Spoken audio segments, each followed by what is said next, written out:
So now we're going to be working on editing and personalizing a system for a child. At this point, you've introduced the system in a routine or picked a word or phrase that you've worked on for a week or two and the family's a little bit more comfortable with the device. Usually I personalize things a little bit to get some buy-in with personal core, food, toy items, but sometimes I wait until a final decision's been made and the trial device is extended loan or a device that they're going to use for a long time.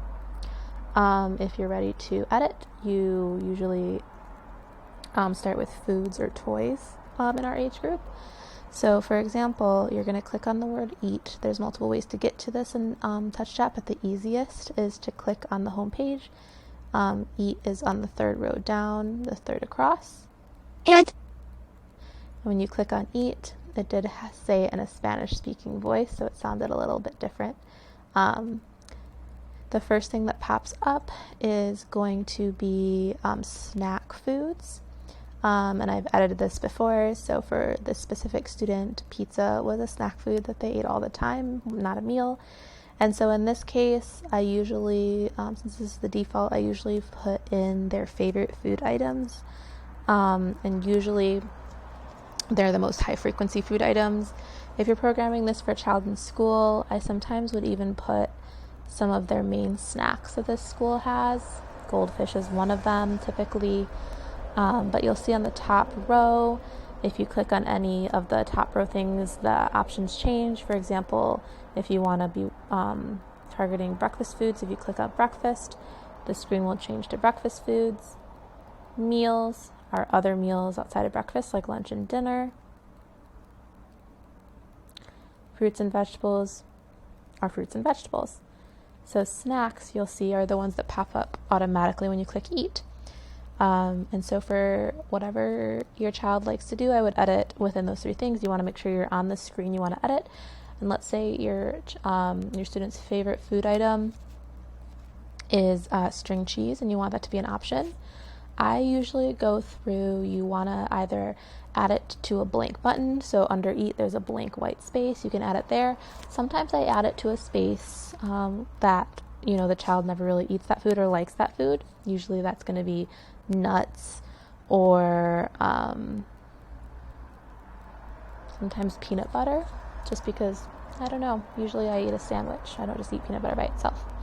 So when you're ready to edit a page, you go up to the top right hand corner to menu, and then the fifth option down is edit page, and then you're going to see that it turns red at the top, and that means that it's ready to edit. So you click on the button. In this case, I'm going to get rid of nuts, and I'm going to change it to string cheese. Or you could also change cheese to string cheese, unless they just like different types of cheese. So in this case, I'm actually going to change cheese to string cheese, since that is the only food that this child likes to eat, and nuts will be changed to a different thing later on for my specific student. So I click on the button cheese, and you'll see that it has different options.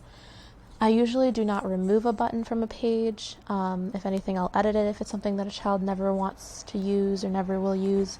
But again, you never know what they're going to use in the future. It's supposed to grow with them. So if anything, I would hide a button if you do not believe it applies right now, or family really does not want it to apply right now. So in this case, you want to go to the top option, which is edit this button. Right now it says cheese, so you click on the button label, and you'll see right under is button message, so that is what the button is going to say. So right now it just says, if you click right next to it, there's that little microphone. Cheese. So again, this is a Spanish-speaking voice. So you want to put string cheese. And so you see how it changed the button label and the button message. It doesn't have to be that way. You can actually change what the message says. Like, let's say you only want it to say string, but the button label will say string cheese, or you want it to say cheese at the top, but so that the word that you see is only cheese, but the word it says is string cheese. You totally can. I usually try to leave it at the full word. So now you want the picture to match. You'll see that it still says cheddar cheese cubes below. There are two arrows right next to the pictures. You can actually scan through them by pressing the tiny little arrows right next to the picture. and scan through which picture you think matches the most. For this one, I really like this one. There are also other options for food items or toys that are really hard to find. I try to make sure to have pictures that are included in the device. I don't try to take a lot of personal pictures unless it is a person, a favorite place, or a favorite toy. Other than that, I use these line drawings. If you ever do need to import an image, you'll see that right under select image, there's import an image, and you can take a picture with the camera, or you can import the image from the library. Again, if you want to do that, I would do it for the person, which will be my next example. Or not a person. I'm not going to take a picture of anything right now, but it could be a person. But right now I'm going to save this button. And now it's going to say string cheese, but you're still red on the top, so that means you're still in editing mode. You want to click done in the top left-hand corner, and now it's back to the regular screen. And so now, let me change the voice really quickly so it's not a Spanish-speaking voice.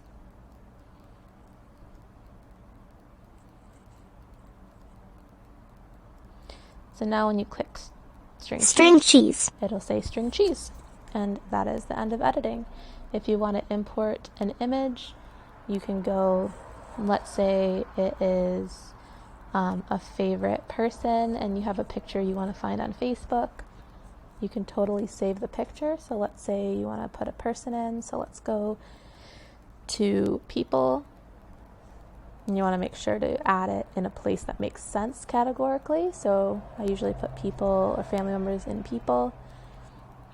Let's say you are adding a cousin who is not with you right now. They live like a city over. What you can do is go on the internet, pretend I'm going to Facebook or something like that, and you can search up like that person's profile. And let's say this is the picture of them that I like. Usually you want a zoomed in picture a little bit. So you click on the picture and hold it a little bit. Hold your finger on the picture and these options will come up. You want to save the image. And then you go back to the app. And you want to make sure to go back to the editing version. So the top right hand corner, menu, edit page. And then you're going to want to click any of the white square buttons that are empty. So I'm going to click this one, and you're going to edit the button. And this is going to be, let's say this cousin's name is George.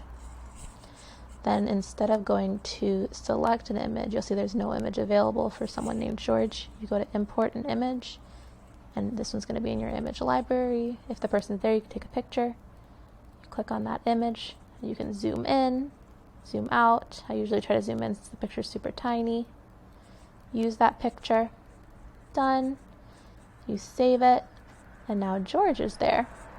You click done in the top left-hand corner. George. And George is now in your options. If you have any questions, let me know. But that is the basics of editing.